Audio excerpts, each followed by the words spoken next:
surprising facts about China, and I'm gonna share them with you in this video. It has been estimated that there is a new skyscraper built in China every 5 days, which basically means that there are 73 new skyscrapers built in China every single year. More people speak Mandarin Chinese as their first language than any other language on the planet, but Mandarin is not the only language used in China. There are approximately 300 living languages in China, plus plenty of dialects. Basically, all Chinese provinces and a lot of cities have their own dialects. For example, in Shanghai, where I used to live, there's a dialect or language called Shanghainese. I think actually Shanghainese qualifies for being called a language and not a dialect because it's so different from Mandarin. And actually, if you just speak Mandarin and you don't know any Shanghainese, it can be very difficult to have a conversation together. In China, it's a very common thing to do to fight for a bill at the end of a meal, especially if it's a business dinner. Then it's almost like a must. You must freaking fight for that bill. By saying fight for the bill, I mean fight for the right to pay the bill for everyone. And when I say fight, I'm like not exaggerating. Like, people in China will actually fight for that bill. And it is considered a polite thing to do to show that you want to pay for everyone. A pretty popular and pretty available taste of ice cream in China is green pea. Yes. The first time I saw it, I was hanging out with a friend and she was like, "Oh, I'm feeling like some green pea ice cream today." And I was like, because I thought she was just joking, you know, she was just being a prankster. But no, she was actually feeling like some green pea ice cream. She got herself that green pea ice cream. One of the first sentences that you will learn at a Chinese class is how to say "I'm busy."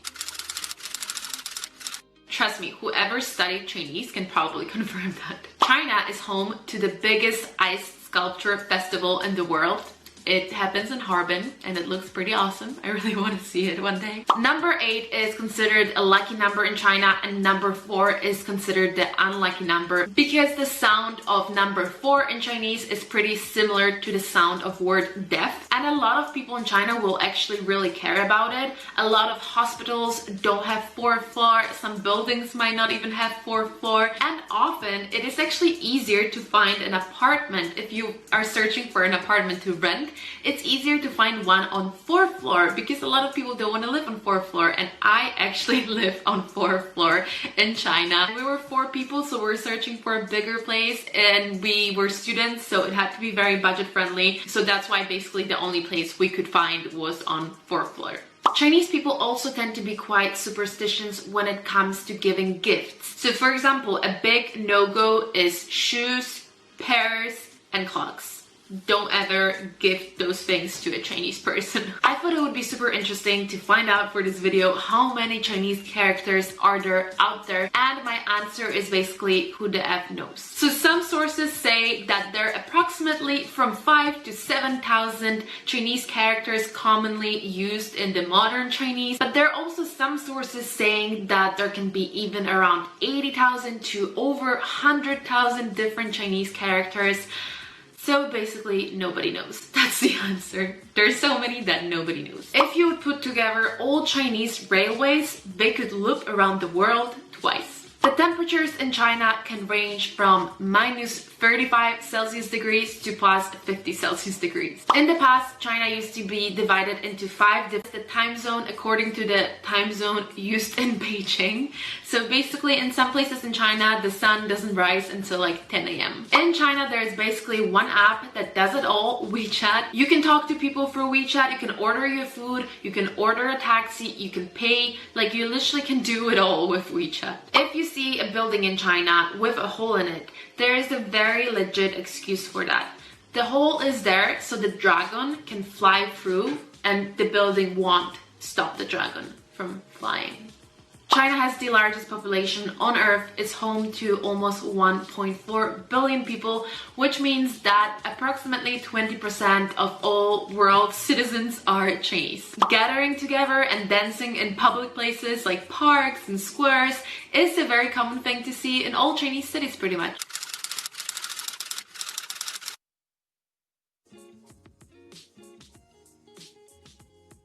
Many Chinese believe that cold water is extremely bad for you, and what you should be drinking is warm water. And even in restaurants, they will often serve you warm, boiling water. The biggest holiday in China is the Chinese New Year, and it happens in January or February. There's no set day for it, so basically every year it changes. So in the past you could only have one child in China, but now the law has been changed and now people are allowed to have 2 children. The world's biggest man-made structure is in China, and that is the Great Wall of China, and it is not true that you can see the Great Wall of China from the space.